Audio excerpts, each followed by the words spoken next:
ogwali omwaka kati esigadde ennaku 3 zokka okutuuka ku mazaalibwa ga Mukama waffe Yesu Kristo ag'okubaawo ku bbalaza Ssabbiiti ejja. Kati kaafuuka kalombolombo abantu okwetegekera ennaku enkulu nga buli ennaku gye zikoma okukendeera ezitutwala ku lunaku mulindwa abantu gye beeyongera okweyiwa mu kibuga Kampala okubaako bye bagula. Olunaku olwaleero oyinza okugamba nti okulamaga kw'e Namugongo kubadde mu kibuga wakati olwa Namungi w'omuntu ateevuunya ng'obuwuka. Wadde nga mu kusooka abakulira ebikwekweto mu kitongole ekituukanya ekibuga Kampala ki KCCA basooka ne bagobagana n'abatembeeyi, wabula we lutuukidde olwaleero ng'abatembeeyi be basinga obungi mu kibuga.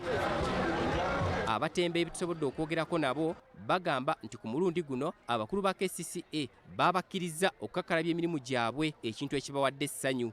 Kirinja nsabye akasente naye nga babatankutte n'antwala Luzira, kuba kati Luzira ffe twagenda dda ne tuba tusibasiba dda. Twetaaga kusitula so ate si kutulinnyirira na kutusiba.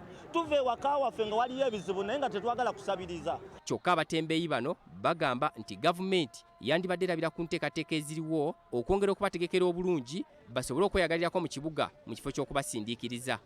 Etuyambe etulewamu naffe abakulembeze b'abatembeeyi sobole okuteekerateekera emijiji gino okuba gyalula. Nti eyambe ku mirimu abaana gye bataddewo kuba olwedde terina mirimu. Abavubuka tebalina mirimu n'ate ne gye bataddewo bagikakkanya bagisuula wansi. W'otuuka mu kibuga kizibu nnyo okwawula omutembeeyi n'atundira mu bizimbe, anti bonna emmaali bagiyiye ku mbalaza ne ku kkubo, bagamba nti ku mulundi guno bakolera ddala. Tulaba ebintu bitambula bulungi naye tulina okukola ki? Kwebeereramu.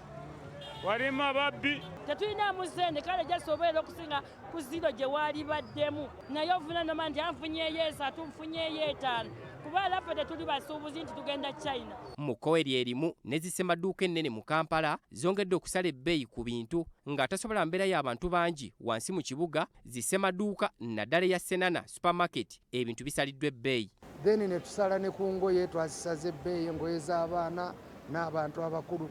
Then n'engato twazisaza ebbeeyi, engato z'abaana n'ez'abantu abakulu mweziri abantu bagula.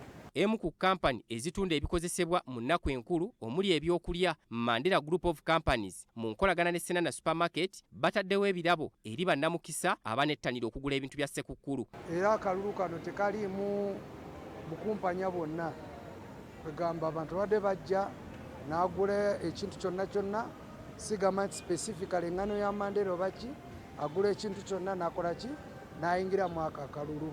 Oba kitunzi waffe abeera akubidde ajja beera akutegeeza ojje wano ku Senana hypermarket wennyini we weetabiramu okuwangula akazannyo kano, ojja okubeera nti owangula ebirabo bino. Wabula gwe alina obuzibu mu kussa, alina obulwadde obuteetaaga bantu bangi, ekibuga tewandikiyingidde. Titus Jemba, BBS Telefina, ageesigika.